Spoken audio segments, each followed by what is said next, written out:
Assalamualaikum warahmatullahi wabarakatuh. Bismillahirrahmanirrahim. Nawaitu bana banal mim izanatan jalim an-namsi wan sa'iri juhali wa ihya'an dini wa ibqa al-islami bil almi wa darul akhirati wa ridallahi ta'ala wa syukran ala nikmatil aqli wa nikmatil syahatil badani fadlan ta'ala ila hadratin nabil mustafa syedina Muhammadin sallallahu alaihi wasallam wa ala alihi wa sahbihi wa zawjihi wa dzurriyyatihi wa ali bidzikramana khususan khasatan ila musmada kitab mabati fi qiyasa Umar Abdul Jabbar wa jami talamiti wa masyayikhina wa mu'allif kutub allati ta'lamna wa lamna sallallahu ta'ala Allahumma al-fatihah. A'udzu billahi minasy syaithanir rajim. Bismillahirrahmanirrahim. Alhamdulillahirabbil alamin. Arrahmanir rahim. Maliki yaumiddin. Iyyaka na'budu wa iyyaka nasta'in. Ihdinas siratal mustaqim. Shiratal ladzina an'amta 'alaihim ghairil maghdubi 'alaihim waladdallin. Rabbi firni wa liwalidayya mu'minina. Mari kita mulai pelajaran kita hari ini, yaitu kitab Mabadi Fikih Salis, yang mana untuk hari ini akan melanjutkan tentang bab sholat, yaitu sekarang arkanus sholat, ya, rukun-rukunnya sholat. Mari kita mulai. Bismillahirrahmanirrahim. Qala al-musannif rahimahumullah ta'ala wa nafa'na biha bi 'ulumi fid darain amin.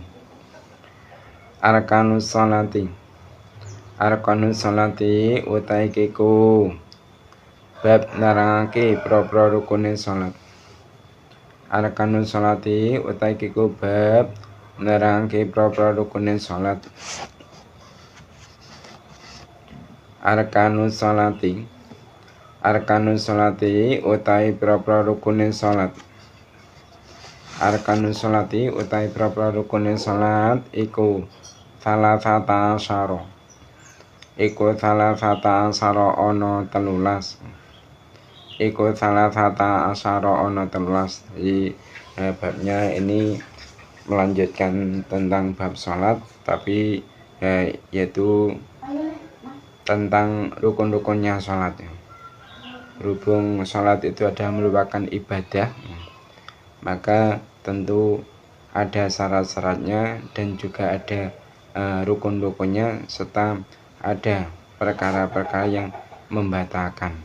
Dan sekarang yaitu tentang rukun-rukunnya sholat. Perlu sampeyan ketahui bahwasanya rukun-rukunnya sholat, baik itu sholat yang diwajibkan semisal zuhur, asar, maghrib, isya, subuh, ataupun salat sunnah semisal salat witir, ataupun salat taraweh, ataupun salat duha dan lain sebagainya. Rukun-rukunnya itu ada 13. Jadi rukun-rukunnya salat itu ada 13. Yang pertama al-awalu takang awal. Al-awalu takang awal iku aniyatu niat. Eko aniyatu niat makrunatan halikang den barengake. Apa niat? Makrunatan halikang den barengake apa niat? Ma takbiratil ikhrami. Ma takbiratil ikhrami sartane takbiratul ikhram. Ma takbiratul ikhrami sartane takbiratul ikhram. Jadi rukunnya sholat yang ada 13, yang pertama yaitu niat. Nah, niat itu nanti pelaksanaannya yaitu dibersamakan dengan takbiratul ikhram. Jadi ketika takbiratul ikhram, lisan kita itu melafalkan lafaz Allahu Akbar. Nah, hati kita melintaskan niatan sholat yang kita laksanakan tersebut. Nah, selanjutnya rukun sholat yang nomor 2 yaitu atsani. Atsani utawi kang kaping pindho. Atsani utawi kang kaping pindho iku al-qiyamu ngadeg. Iku al-qiyamu ngadeg.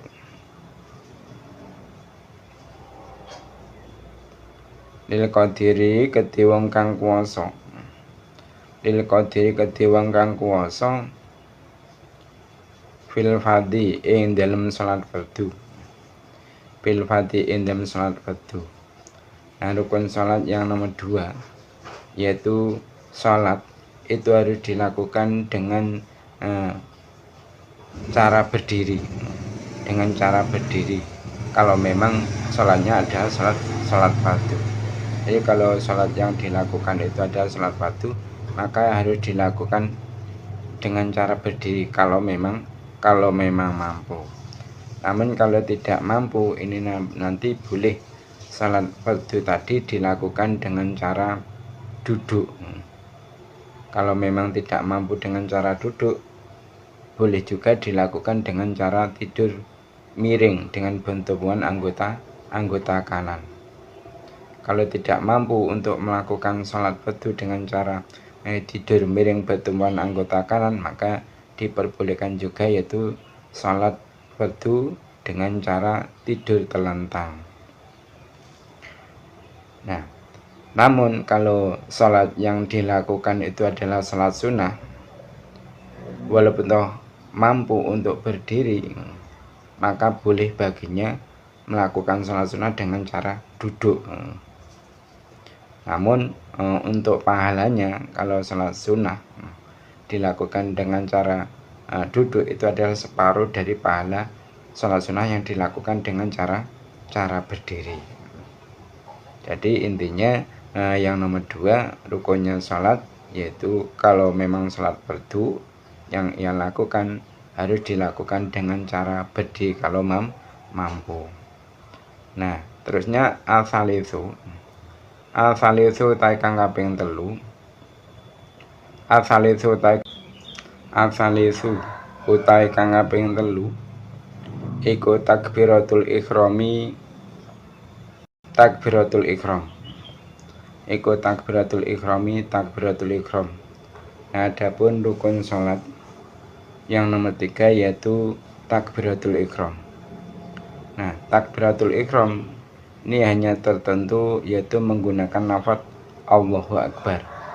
Jadi tidak boleh takbiratul ikhram itu menggunakan lafaz Ar-Rahmanu Akbar atau lafaz-lafaz yang lain. Jadi intinya harus menggunakan lafaz Allahu Akbar. Dan tidak boleh pula yaitu mendahulukan lafaz akbar dengan mengakhirkan lafaz Allah. Nah, bila seseorang itu tidak mampu untuk mengucapkan Allahu Akbar dengan menggunakan bahasa Arab, maka boleh baginya yaitu untuk menerjemahkannya dan tidak menggunakan zikir yang lain.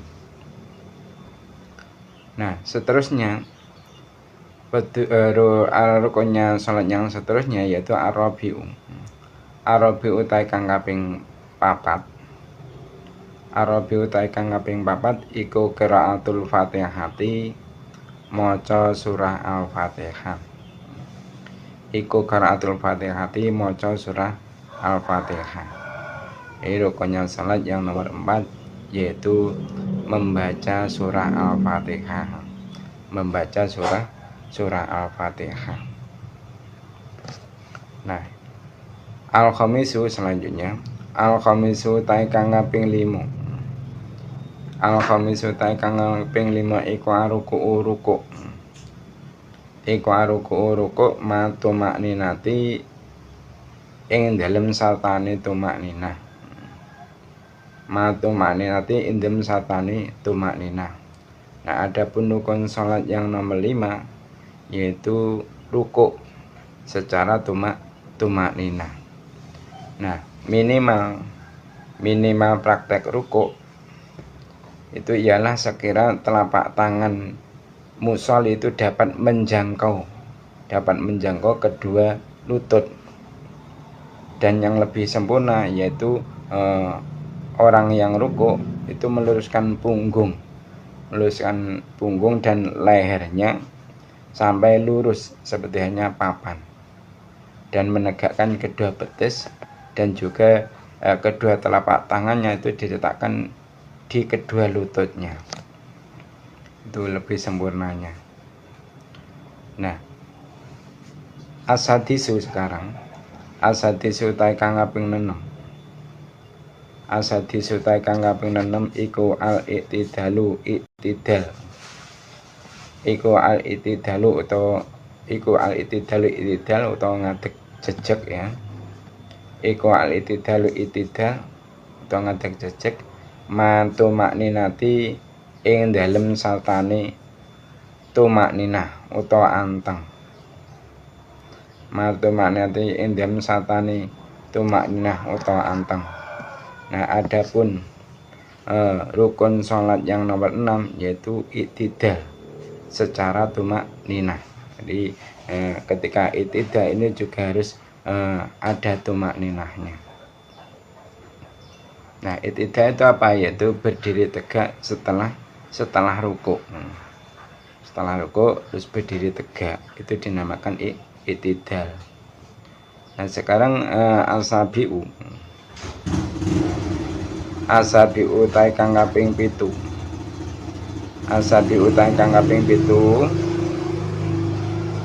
iku sujudu. Iku sujud oleh sujud marotani kelawan rong ambalan. Marotani kelawan rong ambalan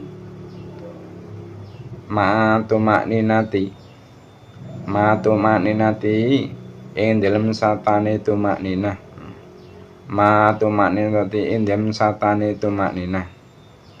Nah, adapun rukun sholat yang nomor 7 yaitu melakukan sujud 2 kali. Melakukan sujud 2 kali setiap rokaatnya. Setiap satu rokaat itu melakukan sujud 2 kali secara tumakninah. Nah, minimal praktek dalam sujud yaitu apa? Bertemunya sebagian kening pada tempat sujud. Nah, sedangkan yang lebih sempurna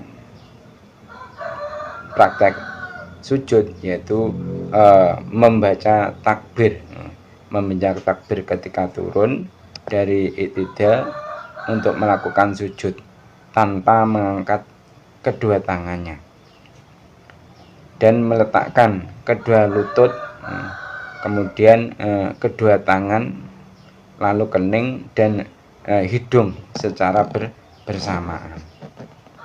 Itu cara sujud yang lebih sempurna. Nah, terusnya afaminu utai kang kaping 8. Afaminu utai kang kaping 8 iku al-julusu lungguh bena sajadataini ing dalem antarane sujud loro. Bena sajadataini ing dalem antarane sujud loro. Ma'atumakninati ing dalem satane tumakninah utawa anteng. Ma'atumakninati ing dalem satane tumakninah utawa anteng. Nah, sekarang rukun sholat yang nomor 8 yaitu duduk, melakukan duduk di antara 2 sujud secara tumakninah. Nah, duduknya itu sebenarnya terserah, caranya terserah. Tapi yang sunnah yaitu dengan cara duduk iftiros, dengan cara duduk iftiros. Nah, selanjutnya atasi'u tai kang kaping 9. Atasi'u tai kang kaping 9. Iku al-julusu lungguh. al akhiri kang akhir, al akhiri kang akhir. Nah, adapun rukun sholat yang nomor 9 yaitu melakukan duduk yang terakhir, maksudnya duduk untuk tahiyat akhir. Nah, di dalam duduk tahiyat akhir ini sunahnya yaitu dengan cara duduk tawaruk, dengan duduk tawaruk. Nah, selanjutnya al-asiru kang kaping 10. Al-asiru kang kaping 10 iku tasawudu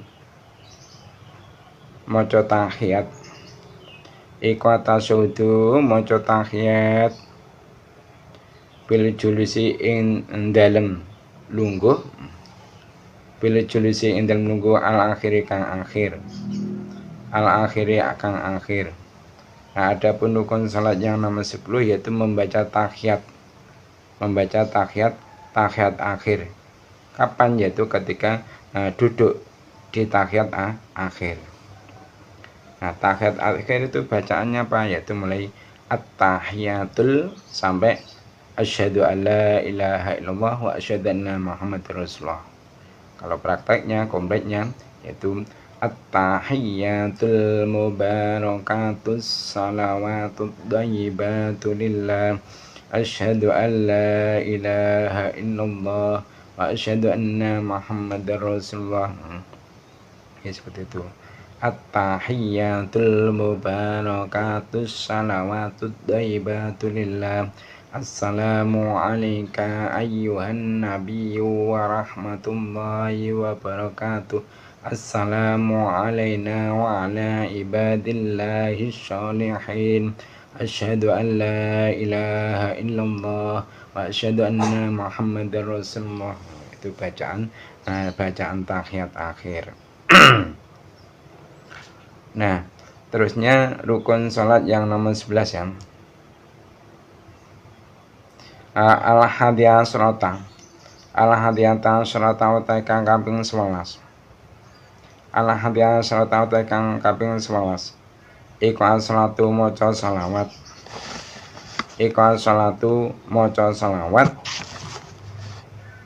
Ala nabi ing atase jeneng nabi. Ala nabi ing atase jeneng nabi Muhammad sallallahu alaihi wasallam bil julusi ing dalem lungguh. Bil julusi ing dalem lungguh al akhir kang akhir. Adapun rukunnya salat yang nomor 11 yaitu membaca salawat kepada Nabi Muhammad SAW. Nah, syarat-syarat membaca salawat kepada Nabi Muhammad SAW itu apa? Yaitu satu, salawat tersebut itu harus dapat didengar oleh dirinya sendiri. Nah, bila ia itu memiliki pendengaran yang normal. Nah, syarat yang nomor 2 di dalam membaca salat kepada Nabi Muhammad SAW itu harus menggunakan lafaz Muhammad atau ar-rasul atau an-nabi. Nah, bila ia itu kok mengucapkan lafaz Ahmadu, maka hal tersebut itu belum mencukupi salawatnya. Nah, yang nomor 3, syarat di dalam membaca salawat kepada Nabi Muhammad SAW yaitu harus menggunakan bahasa Arab. Nah, bila dia itu tidak mampu membaca salawat dengan menggunakan bahasa Arab, maka bagi dia itu diperbolehkan baginya itu untuk menerjemahkannya dengan bahasa apapun yang ia kehendaki. Namun ia itu wajib untuk segera mempelajari membaca salawat dengan menggunakan bahasa Arab bila mampu. Nah, syarat yang nomor 4, syarat membaca salawat yang nomor 4 yaitu harus sesuai dengan urutan sigot salawat dan dilakukan setelah membaca tasyahud. Seperti itu. Nah, sekarang selanjutnya yaitu rukun salat yang nomor 12 ya. Athana syara utai kang kaping rolas. Afiana syara utai kang kaping rolas. Rukunnya salat yang nomor 12 iku tartibul arkani, urut-urute pira-pira rukun. Iku tartibul arkani, urut-urute pira-pira rukun. Jadi rukunnya salat yang nomor 12 yaitu harus tertib, harus menertibkan dalam rukun-rukun salat. Nah, adapun yang nomor 13 afalithata asyara. Afalithata asyara utai kang kaping 13 iku atas 5 uluk salam. Iku atas 5 uluk salam al ula kang kawitan utawa kang awal. Al ula kang kawitan utawa kang awal ya. Di rukun sholat yang nomor 13 termasuk yang terakhir itu adalah membaca salam yang pertama, membaca salam yang pertama. Nah, setelah kita mengetahui rukun-rukunnya sholat, kita perlu juga untuk mengetahui syarat-syaratnya niat. Syarat-syaratnya niat dalam melakukan sholat. Sekarang surutu niati utai pira-pira syarate niat. Surutu niati utai pira-pira syarate niat iku al awalu utai kang awal. Iku al awalu utai kang awal iku ingkanat lamun ono. Iku ingkanat lamun ono apa sholatu sholat. Apa sholatu sholat iku fardun fardu. Wajibah mongko wajib apa al-qasdu nejo. Apa al-qasdu nejo wa ta'yinu lan nertamtoake. Wa ta'yinu lan nertamtoake wa niatul fardiyati lan niat fardu. Wa niatul fardiyati lan niat fardu. Jadi syarat-syarat niat pertama, kalau memang yang ia lakukan itu adalah salat fardu, maka di dalam niat itu dia wajib qasdu atau sengaja. Dan kedua, dia harus ta'yin, harus menentukan. Dan yang ketiga yaitu harus niat fardiyah. Nah, qasdu itu bisa dibuktikan dengan kata-kata usolli, aku sholat. Adapun ta'yin itu adalah menentukan sholat yang dia lakukan itu sholat apa. Semisal zuhur, ya berarti menyebutkan zuhur. Atau kalau memang sholatnya adalah yang dilakukan sholat asar, berarti harus menyebutkan asar. Dan yang terakhir tadi syaratnya niat, yaitu kalau memang sholatnya fardu harus menyebutkan kefarduan.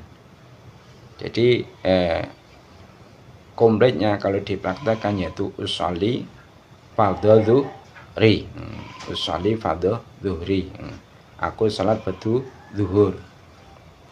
Atau contoh lain, aku sholat fardu isya, ya.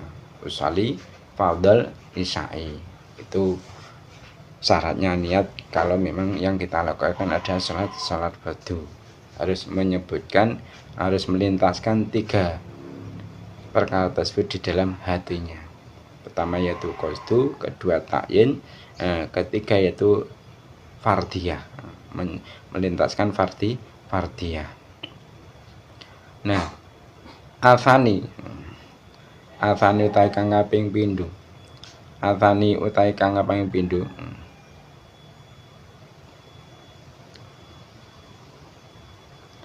Jadi apa jenis itu nanti yang berhubungan dengan sholat fardu yang dia lakukan di situ tadi di keterangan apa? Dia harus melintaskan qasdu, ta'yin dan niat fardhiyah.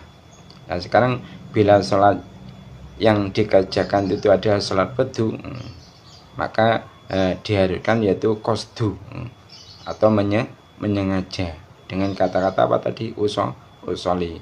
Dan juga harus apa? Mentakyin atau ditentukan seperti hanya sholat zuhur ya, atau asar atau yang lain, dan dia harus niat fardhiyah, niat melakukan kewajiban, yaitu dengan mengatakan fardu, melintaskan kata-kata fardu di dalam hatinya. Nah, sekarang kalau yang dilakukan itu adalah sholat sunnah yang memiliki penyebab, mesti sholat sunnah yang memiliki penyebab atau memiliki waktu tertentu, maka diharuskan dia itu harus qasdu dan ta'yin. Berarti apa? Usolli sunatan. Usolli itu qasdu, sunatan itu adalah usolli dan ta'yin. Jadi diharuskan harus qasdu dan ta'yin. Qasdu yaitu dengan mengatakan usolli, kalau ta'yin itu menentukan sholat duha atau mungkin sholat taraweh. Itu harus ta'yin, harus ditentukan sholat sunnah apa yang ia lakukan. Nah, kadang kalau yang dia lakukan itu adalah sholat sunnah mutlak, maksudnya sholat sunnah yang tidak punya sebab sama sekali, baik itu sebab mutaqaddim ataupun sebab muqarrin ataupun sebab muakhir. Maka yang harus ia lintaskan adalah qasdu saja, usolli saja, aku sholat. Dan niat sholat itu harus dilakukan ketika apa? Takbiratul ihram, seperti itu ya. Nah, sekarang afani ya. Afani taikang kaping pindho. Afani taikang kaping pindho iku ingkanat lamun ono. Iku ingkanat lamun ono apa salatu salat. Apa salatu salat iku naflan salat sunnah. Lahu kang iku keduwe naflan. Lahu kang iku keduwe naflan waktun utai waktu. Waktun utai waktu aw sababun utawa sabab. Aw sababun utawa sabab ya wajib mengko wajib. Wajib mengko wajib apa al-qasdu nejo wa ta'yinu lan nertantokake. Jadi kalau memang yang nomor 2 ini, kalau memang sholat yang ia lakukan itu adalah merupakan sholat sunnah yang mempunyai waktu khusus, misal sholat duha itu kan tidak sembarangan waktu bisa melakukan sholat duha, ada waktunya khusus.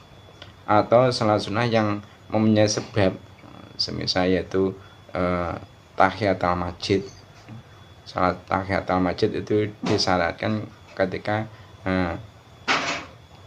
masuk masjid, berarti sebabnya apa? Masuk masjid. Maka kalau yang dia lakukan itu adalah salat sunnah yang mempunyai waktu khusus ataupun sebab, maka musolli harus melintaskan qasdu di dalam hatinya dan juga ta'yin.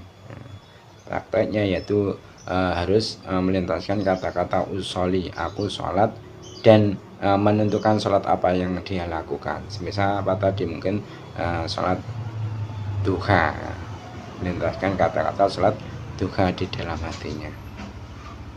Nah, nomor 3 afalithu taikang kaping 3. Afalithu taikang kaping 3. Iku wa ing kanat lan namun ono. Iku wa ing kanat lan namun ono apa salatu salat. Apa salatu salat iku naflan salat sunnah. Iku naflan salat sunnah mutlakon kang mutlak.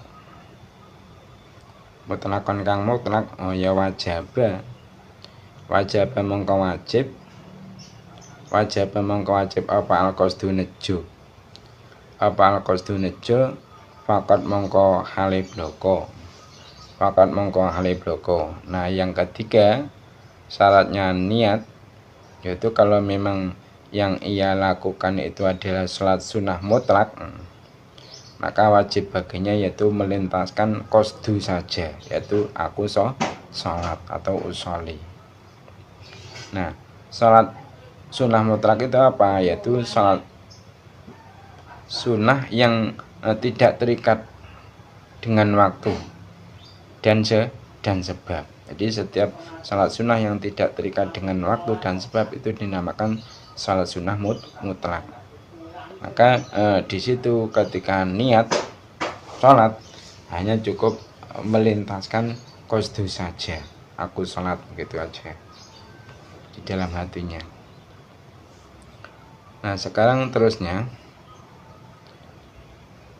surutul fatihati. Surutul fatihati utawi pira-pira syarate Fatihah. Surutul fatihati utawi pira-pira syarate Fatihah. Ketiga ini kene. Surutul fatihati utawi iku nerangake syarate Fatihah. Ono piye kena ya. Surutul fatihati utawi pira-pira utawi iki ku nerangake pira-pira syarate Fatihah. Al-awalu utai kang awal. Al-awalu utai kang awal iku tartibu urut-urut. Iku tartibu urut-urut. Iku tartibu urut-urut. Jadi sekarang menerangkan tentang syarat-syarat membaca Fatihah. Syarat-syarat membaca surah Al-Fatihah. Nah, syaratnya membaca Fatihah itu pertama harus tertib, harus urut, mulai dari ayat ke-1, ke-2, ke-3 ini harus urut, tidak boleh diloncat-loncat ya. Nah, yang nomor 2 al-thani utai kang kaping pindho. Al-thani utai kang kaping pindho iku al-muwalatu. Iku al-muwalatu nuli-nuli. Iku al-muwalatu nuli-nuli. Nah, syarat membaca Fatihah yang nomor 2 harus pelaksanaan membaca Fatihah itu harus muwalah, harus secara berturut-turut. Nah, yang dimaksud secara langsung atau berturut-turut itu apa? Yaitu tidak dipisah. Bacaan-bacanya itu tidak dipisah dengan diam yang lama, diam sebentar, namun bertujuan apa? Memutus bacaan surah Al-Fatihah dan zikir meskipun hukumnya itu sunnah zikirnya, sebetulnya yaitu mendoakan orang yang bersin, menjawab azan, membaca salawat dan bacaan la ilaha illallah wa allahu akbar wa la haula wa la quwata illa billahil aliyil azim. Nah, kesemuanya ini itu memutuskan muwalah, namun tidak sampai membatalkan sholat. Nah, sehingga cukup bagi musolli itu mengulangi bacaan Al-Fatihahnya saja. Ya, kecuali kalau dzikir yang masih berhubungan dengan kemaslahatan sholat, seperti hanya membaca amin ketika mendengar bacaan Al-Fatihah imam, itu tidak termasuk memutus muwalah. Nah, selanjutnya syarat membaca Fatihah yang nomor 3 al-thalithu ta kang kaping 3 iku maraatu tasdidi. Iku maraatu tasdidi ngreksa tasdid. Iku maraatu tasdidi ngreksa tasdid.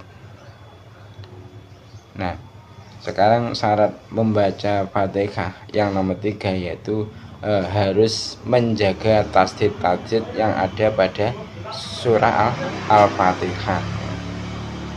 Jadi ketika membaca Fatihah itu harus diperhatikan tasdid-tasdidnya, jangan sampai huruf yang bertasdid itu sama dibaca seakan-akan tidak ada tasdidnya.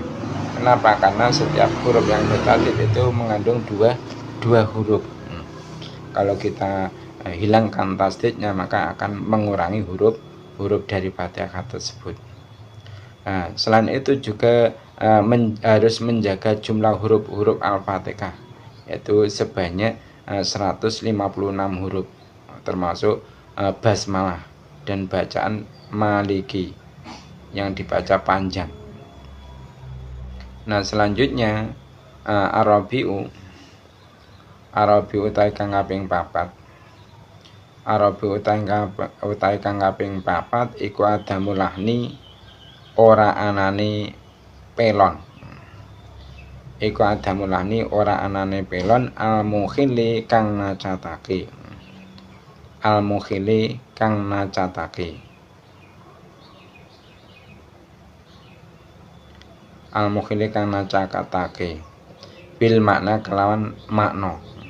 Bil makna kelawan makna. Jadi syaratnya membaca Fatihah yang nomor 4 itu ketika membaca Fatihah harus tidak ada kekeliruan bacaan yang sangat merusak arti, Nah, menurut Asy-Syarqawi, al-lahnu itu apa? Yaitu menurut Asy-Syarqawi, lahnu itu ahli fikih memuat perubahan i'rab dan penggantian huruf satu dengan yang lain. Nah, kalau menurut ulama bahasa, ulama ahli bahasa dan ulama nahwu, lahnu itu adalah perubahan i'rab yang terjadi kekeliruan pada i'rab. Nah, dan yang dimaksud dengan merubah makna yaitu al-lahnu yang dapat merubah satu makna pada bacaan surah Al-Fatihah ke makna yang lain. Semisal lahnu yang mencacatkan atau yang merusak makna yaitu seperti hanya an'amta, kata-kata an'amta atau lafaz an'amta di surah Al-Fatihah itu kamu baca an'amtu atau kamu baca an'amti, maka yang seperti itu bisa merubah makna. Kalau bisa merubah makna ini nanti berarti mempengaruhi keabsahan bacaan Fatihahmu. Atau semisal lagi kata-kata iyaka itu kamu baca iyaki, itu juga termasuk lahan yang bisa merusak makna. Nah, adapun lahan yang tidak sampai merusak makna, contohnya yaitu seperti alhamdulillahi kamu baca alhamdulillahu, atau nakbudu kamu baca nakbuda, atau kamu baca ni'bidu, yang seperti itu lahan tapi tidak merusak makna. Nah, yang dipermasalahkan di sini yang menjadikan bacaan Fatihah itu tidak sah adalah lahan yang bisa merusak makna. Nah, seterusnya sekarang yaitu yang nomor 5 ya. Al-khamisu ta kang kaping 5. Al-khamisu ta kang kaping 5 iku ayusmi'a. Iku ayusma yen to aweh rungu sapa musolli. Iku ayusma yen to aweh rungu sapa musolli qiraataha ing wacane Fatihah. Qiraataha ing wacane Fatihah. Jadi syarat membaca Fatihah yang nomor 5, ketika membaca Fatihah itu harus memperdengarkan bacaan pada dirinya sendiri. Maksudnya bacaan yang baca itu harus ada suaranya. Syukuran suara tersebut bisa kamu dengar dengan telingamu sendiri. Kalau hanya gerakan mulut, ini kan jelas tidak ada suaranya yang dapat didengar oleh telinga kita sendiri. Maka yang seperti itu belum dianggap sah bacaan Fatihahnya. Atau bahkan hanya di batin, membaca Fatihah hanya di batin, nggak ada suaranya, nggak ada gerakan mulut, ini tidak dinamakan membaca, yang mana itu nanti mempengaruhi ketidaksahan bacaan Fatihahmu. Jadi Fatihahmu tidak dianggap sah kalau hanya kamu batin atau hanya kamu menggerak-gerakkan mulut saja, tanpa ada suara yang bisa didengar oleh telingamu. Nah sekarang asadisu utawi kang kaping 6. Asadisu utawi kang kaping 6 iku alayata khallalaha. Iku alayata khallalaha yen to ora nyela-nyelani ing Fatihah. Iku alayata khallalaha yen to ora nyela-nyelani ing Fatihah apa zikrun dzikir. Apa zikrun dzikir. Ajnabiyun kang liya. Ajnabiyun kang liya. Nah, syarat membaca Fatihah yang nomor 6 yaitu tidak di tengah-tengah zikir yang lain. Berarti bacaan Fatihahmu itu tidak disela-selai oleh zikir-zikir yang lain. Semisal yaitu tadi mungkin ketika kamu menjadi makmum, tengah-tengah kamu membaca Fatihah, mungkin sudah sampai iya kana budu wa iya kana nasta'in. Nah, di situ kamu mendengar bacaan Fatihahnya imam sudah sampai waladhdallin. Nah, makanya kamu membaca Rabbi firli wa liwalidayya walil mu'minina amin untuk mengamini bacaan Fatihahnya imam.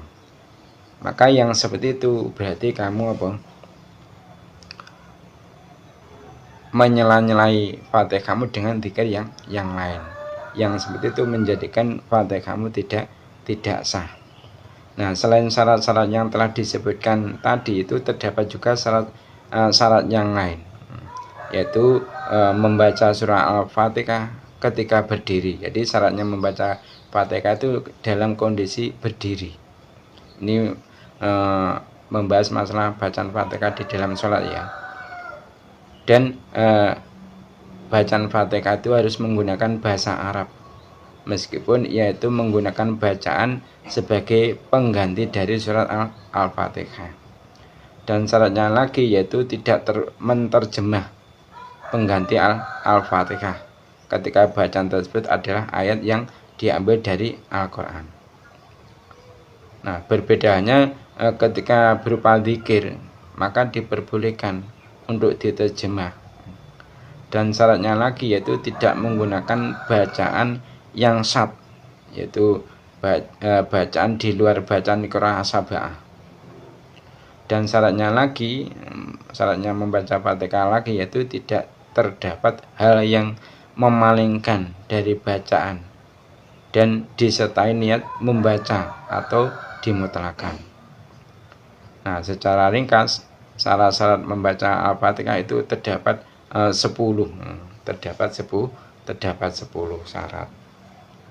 Itu kalau menurut keterangan di dalam kitab Kasifatus saja. Nah, sekarang setelah kita mengetahui syarat-syarat membaca Fatihah, terutama yaitu di dalam sholat, kita pun juga harus mengetahui syarat-syarat ruku'. Mari kita teruskan. Syurutur ruku'i. Syurutur ruku'i utawi iku nerangake propro syarate ruku'. Syurutur ruku'i utawi iku nerangake propro syarate ruku'. Al-awalu utawi kang awal. Al-awalu utawi kang awal iku antana la yen to merkuleh. Iku antana la yen to merkuleh sop apa rahatahu. Apa rahatahu tapak tangan lorone musolli. Apa rahatahu tapak tangan lorone musolli merkoleh rukbataihi ing dengkul lorone musolli. Ini sekarang membahas tentang syarat-syarat ruku' supaya ruku' itu dianggap sah. Nah, syarat-syaratnya ruku' yang pertama yaitu kedua telapak tangan musolli itu harus bisa mencapai pada kedua lututnya. Itu yang nomor 1. Nah, yang nomor 2 afani utawi kang kaping pindho iku ala yarfa'a. Iku ala yarfa'a yen to ora ngangkat sapa musolli iku ala yarfa yen to ora ngangkat sapa musolli a'lahu ing anggota ngarepe musolli alahu ing anggota ngarepe musolli wayang fidolan ora ngedunake sapa musolli wayang fidolan ora ngedunake sapa musolli ajuzahu ing bokonge musolli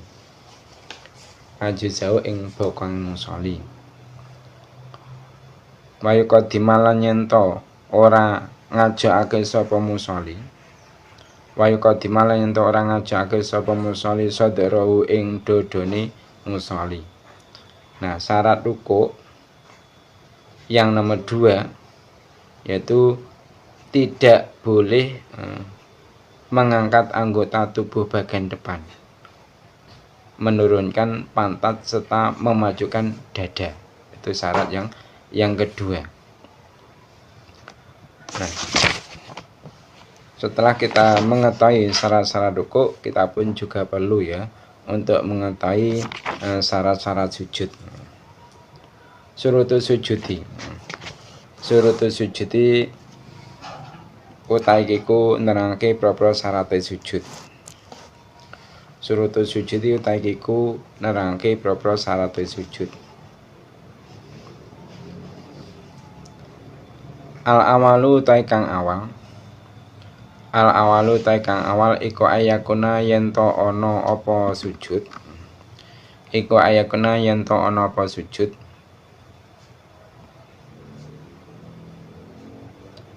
sabati adoin ing atase pitu pira-pira anggota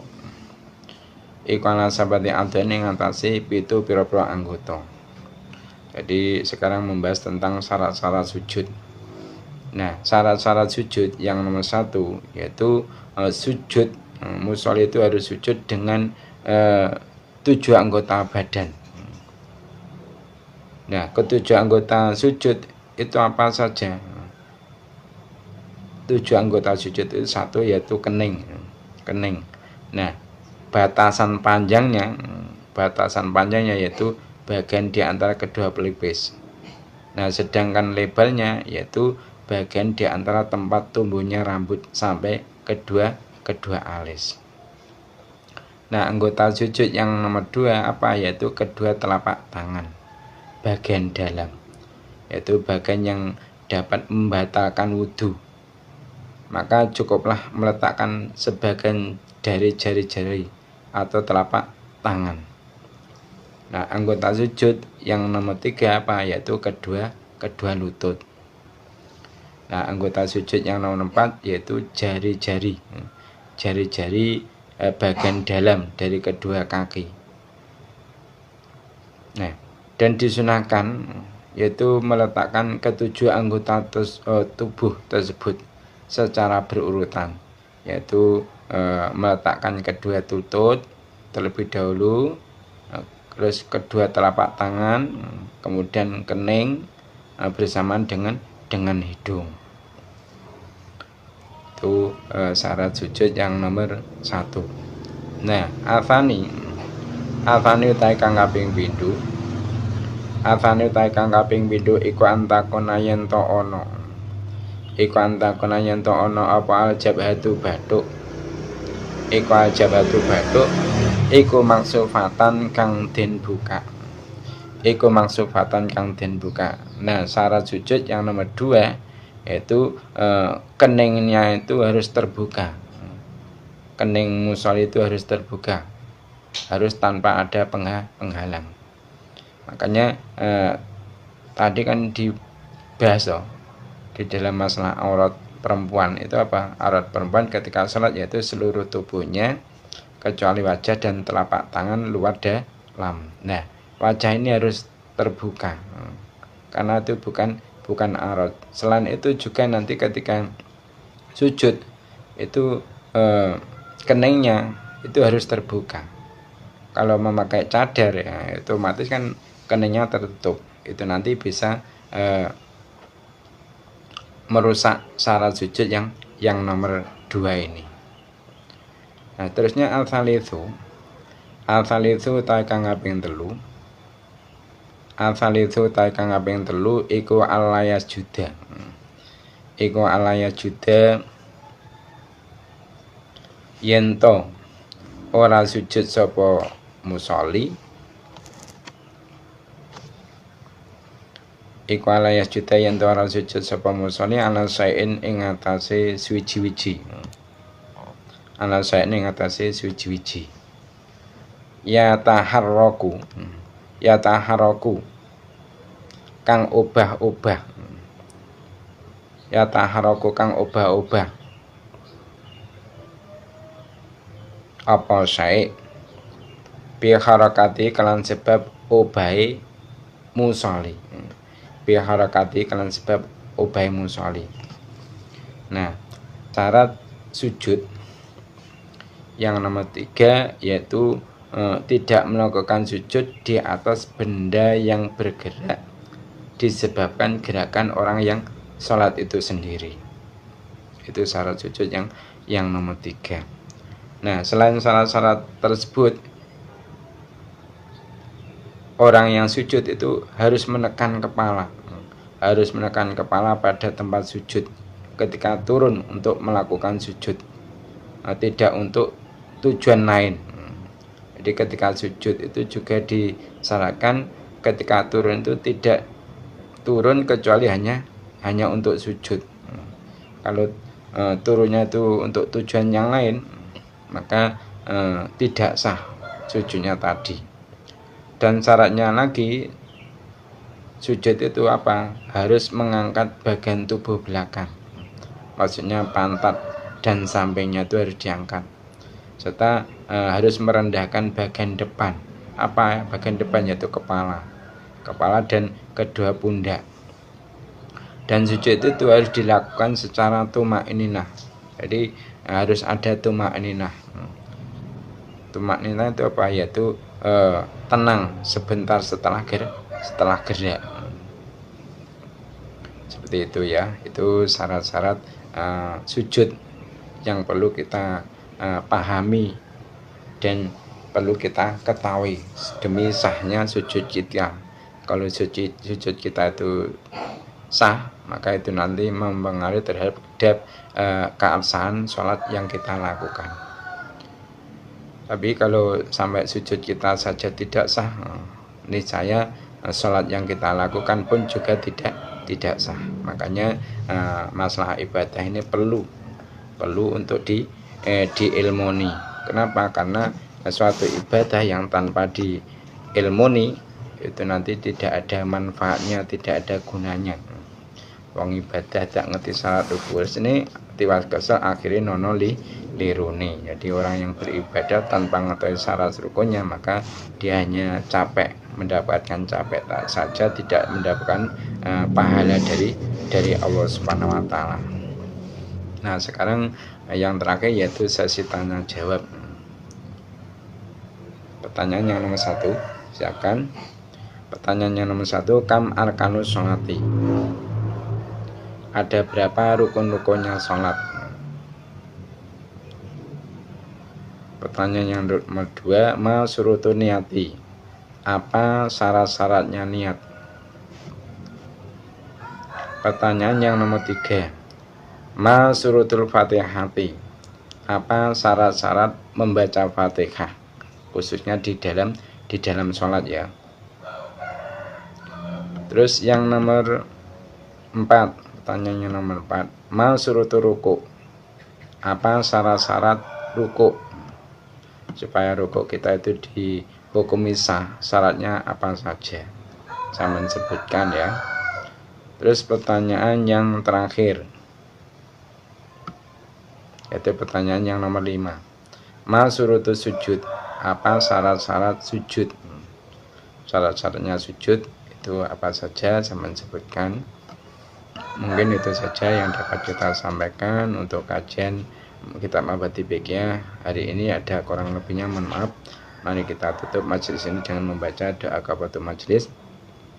Subhanakallahumma wa bihamdika asyhadu an la ilaha illa anta astaghfiruka wa atubu ilaik. Assalamualaikum warahmatullahi wabarakatuh.